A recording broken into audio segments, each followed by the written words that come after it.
पिछली वीडियो में हम लोगों ने इस बात को समझ लिया था कि जो प्रबल विद्युत अपघट्य होते हैं उनकी अनंत तनुता पर मोलर चालकता को हम प्रयोग से ग्राफ की सहायता से ज्ञात कर सकते हैं, लेकिन दुर्बल विद्युत अपघट्य की अनंत तनुता पर मोलर चालकता को प्रयोग के द्वारा ज्ञात नहीं किया जा सकता है। ये मैंने लास्ट में आपको बता दिया था, क्योंकि जो प्रबल विद्युत अपघट्य का ग्राफ होता है वह एक सरल रेखा प्राप्त होती है। उसको पीछे बढ़ाने पर वाई एक्सिस को जहाँ पर काटती है, जिस पर हम मोलर चालकता को प्रदर्शित करते हैं, वह पॉइंट अनंत तनुता पर मोलर चालकता को प्रदर्शित करता है। लेकिन दुर्बल विद्युत अपघट्य में हमको एक वक्र प्राप्त होता है, इसलिए हम दुर्बल विद्युत अपघट्य की मोलर चालकता को अनंत तनुता पर प्रयोग से ज्ञात नहीं कर सकते। तो दुर्बल विद्युत अपघट्य की अनंत तनुता पर मोलर चालकता को ज्ञात करने के लिए कोलराउस ने एक नियम दिया है और उसी नियम को अब हमको समझना है। तो देखिए कोलराउस का नियम क्या है। अनंत तनुता पर किसी विद्युत अपघट्य की, खासकर यहाँ ध्यान से देखिए, किसी विद्युत अपघट्य की, ना तो दुर्बल विद्युत अपघट्य के बारे में उन्होंने कहा ना प्रबल के लिए, बल्कि ये सभी विद्युत अपघट्यों के लिए, कि मोलर चालकता उसके सभी धनायनों एवं ऋणायनों की मोलर आयनिक चालकताओं के योग के बराबर होती है। फिर से ध्यान से समझ लीजिए। अनंत तनुता पर किसी विद्युत अपघट्य की मोलर चालकता उसके सभी धनायनों एवं ऋणायनों की मोलर आयनिक चालकताओं के योग के बराबर होती है। तो मोलर आयनिक चालकता का मतलब क्या होता है?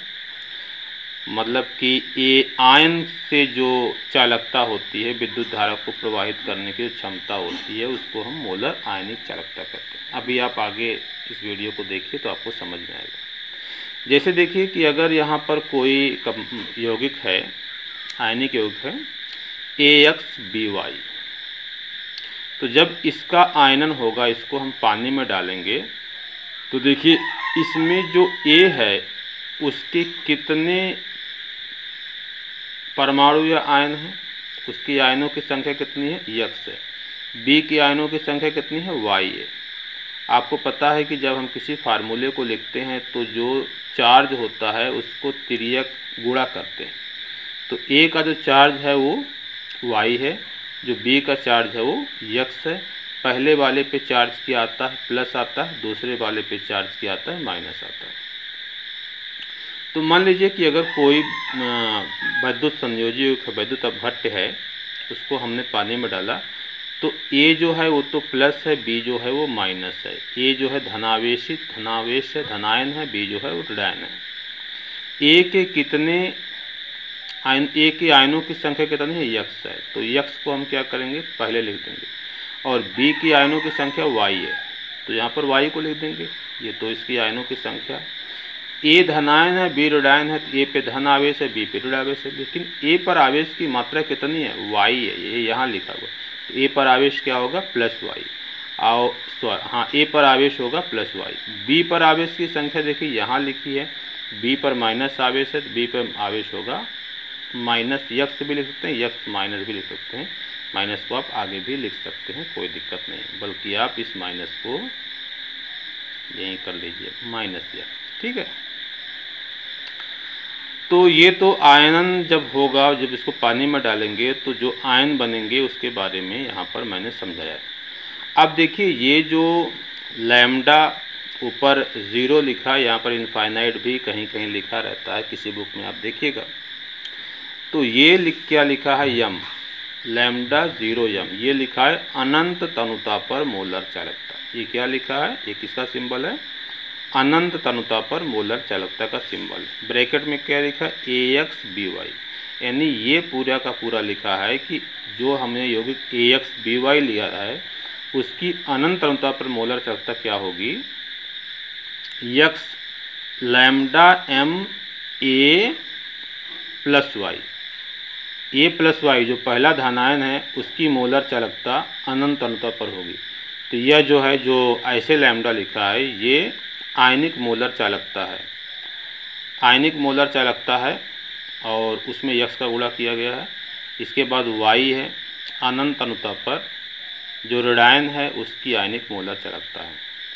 तो ये धनायन जो हमारा है वो है ए प्लस वाई, जो ऋणायन है वो है बी माइनस एक्स, ठीक है।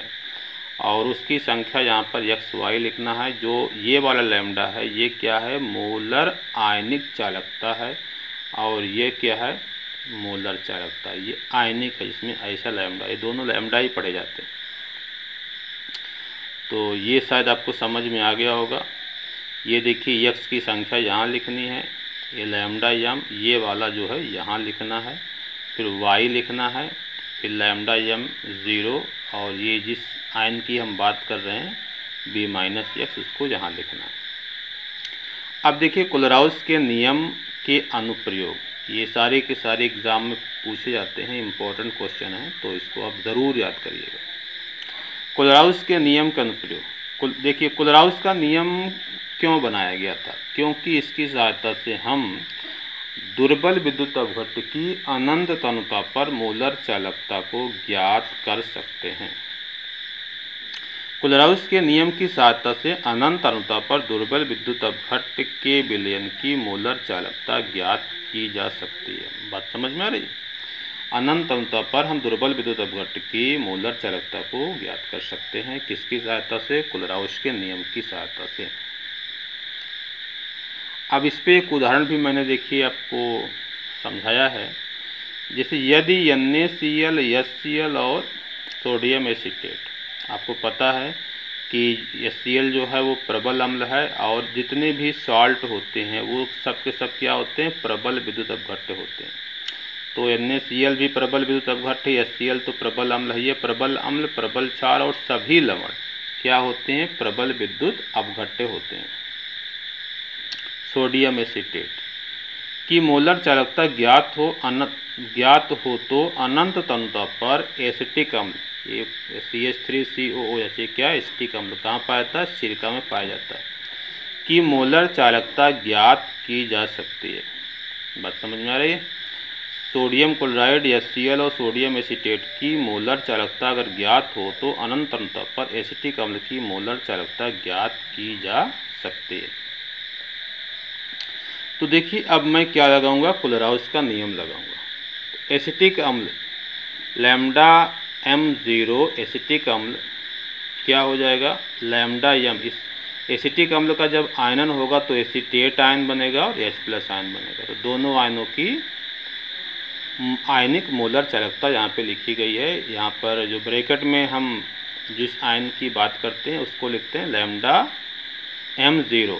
लैम्डा M0 बताता है अनंत तनुता पर आयनिक मोलर चालकता, किसकी, एसीटेट आयन की, फिर H+ आयन की। जब हम HCl के लिखेंगे तो हम lambda M0 H+ ion, lambda M0 Cl minus ion, क्योंकि HCl के आयनन से क्या बनेगा, H+ Cl माइनस। उसी तरीके से अगर हम NaCl के लिखेंगे तो lambda M0 Na+ Cl minus, क्यों, क्योंकि NaCl का जब आयनन होगा तो Na+ और Cl माइनस आयन बनेंगे। तो ये जो तीनों लाइनें लिखी गई हैं ये कोलराउस के नियम की सहायता से लिखी गई हैं। इसे आपको याद कर लेना है और समझ भी लेना है, इसी नियम से लिखी गई है। देख रहे हैं ना, इसी नियम से। हमें तो फिर से समझा दे रहा हूँ, जिस भी आयनिक यौगिक के लिखना है मोलर चालकता उसको ऐसे लिख लेना है, लैम्डा M0 ब्रैकेट में उस कंपाउंड का नाम बराबर इस टाइप का लैम्डा M0 बनाना है, फिर आयन का नाम, फिर लैम्डा M0 आयन का नाम। और अगर यहाँ पर जैसे सोडियम के 2 आयन बनते तो यहाँ पर हम 2 सोडियम लिखते। अभी मैं ऐसा एग्जाम्पल लिख के आपको क्वेश्चन समझा दे रहा हूँ। इसको समझाने के बाद आप देखिए सोडियम एसीटेट, अगर सोडियम एसीटेट की मोलर चालकता अनंत तनुता पर लिखिए, ये तो अनंत तनुता पर मोलर चालकता है, ब्रैकेट में जो लिखा है उस कंपाउंड की बात होती है। तो क्या लिखा है, sodium acetate. Lambda M0 acetate ion और लैम्डा M0 Na+ आयन, ये आपका 4 हो गया, ये 4 हो गया। अब समीकरण 2 और 4 के योग से समीकरण 3 को घटाने पर, हमें 2 और 4 को जोड़ना, उसके बाद 3 को क्या कर देना, घटा देना। तो देखिए समीकरण 2 ये है और 4 आपके सामने था, तो इसको और 4 वाले को जोड़ना, 3 वाले को क्या करना, घटाना।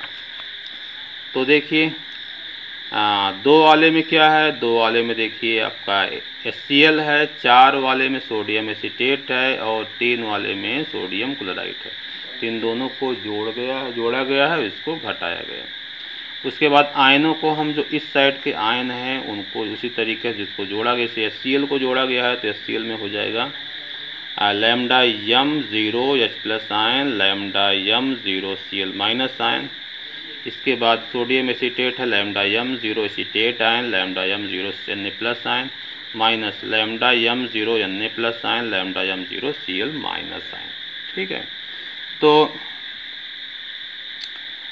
यहाँ तक तो इसको उतार लेना है जो इसमें कट रहे हैं। देखिए कट क्या रहा है, Cl- आयन यहाँ से कट जा रहा है, Na+ ion plus minus cut जा रहा है। इसके बाद जो बच रहा है, जैसे लैम्डा यम 0 H+ आयन बच रहा है, लैम्डा यम 0 एसीटेट आयन बच रहा है, तो इसको हम क्या करेंगे, यहाँ पर लिख लेंगे, इसको उतार लेंगे। तो अब समीकरण 1 से देखो, लैम्डा यम 0 H+ आयन, लैम्डा यम 0 एसीटेट आयन, वो समीकरण 1 से अगर आप ध्यान से देखो तो इसकी जगह पर मैं लिख सकता हूँ लैम्डा यम 0 एसिटिक अम्ल CH3COH। इसकी हमारा बचा हुआ है राइट हैंड साइड में, इसकी जगह पर मैं ये लिख सकता हूँ। तो जब मैं इसकी जगह पर ये लिख दूंगा तो मुझे ये लाइन प्राप्त हो जाएगी। अब मैं इसको फार्मूले के रूप में लिख लिया हूँ, तो लैम्डा यम 0 एसिटिक अम्ल बराबर लैम्डा यम 0 HCl प्लस लैम्डा यम 0 सोडियम एसीटेट माइनस NaCl। तो यह एक बहुत ही अच्छा फार्मूला है, इस फार्मूले को आप याद रखिएगा। इस पर आपके बोर्ड एग्जाम में क्वेश्चन आते हैं। अभी मैं एक क्वेश्चन आपको करा रहा हूँ। देखिए ये क्वेश्चन 2017 यूपी बोर्ड में पूछा गया है, इसको थोड़ा सा ध्यान दीजिए। अनंत तंत्र पर HCl NaCl और सोडियम एसीटेट के समतुल्य चालकता, वही मोलर चालकता की बात है, ये लिखी HCl की दी है और NaCl की दी है और ये सोडियम एसीटेट इकाई है। एसिटिक अम्ल की समतुल्य चालकता अनंत तंत्र पर ज्ञात कीजिए। तो बिल्कुल वही है, आपको फार्मूला लगा लेना है। चलिए इसका मैं हल इसी किताब से आपको समझा दे रहा हूँ, क्योंकि बहुत ही आसान है। फार्मूला जो है ये वाला फार्मूला आपको याद रखना है। एसिटिक अम्ल की अनंत तंत्र पर मोलर चालकता हो जाएगी HCl की प्लस सोडियम एसीटेट की माइनस NaCl की। डेरिवेशन तो मैंने आपको करके समझा दिया है और ये भी क्वेश्चन पूछा जाता है, जो मैंने कराया है उसका डेरिवेशन पूछा जाता है। तो देखिए NaCl की मोलर चालकता लिखी है, सोडियम एसीटेट की जो लिखी है। इसके बाद ये वाला फार्मूला आपको लिख लेना। मैंने बताया था ना, कहीं कहीं देखिए इसमें यहाँ इनफाइनाइट भी बनाया जाता है, ज़ीरो भी बनाया जाता है। तो इन्होंने इनफाइनाइट बनाया है, तो अनंत तंत्र पर हो जाएगी HCl की मोलर, ये आपका एसिटिक अम्ल की मोलर चालकता बराबर हो जाएगी HCl की, और सोडियम एसीटेट जोड़ी जाती है, NaCl की जो घटाई जाती है, तो उन्होंने बस आगे पीछे कर दिया है, मान रख दिया है, घटा दिया है, तो इसका आंसर आ गया। तो ये 2017 का पूछा गया सवाल था, तो इस पर क्वेश्चन भी आते हैं, इसे आप तैयार करिएगा।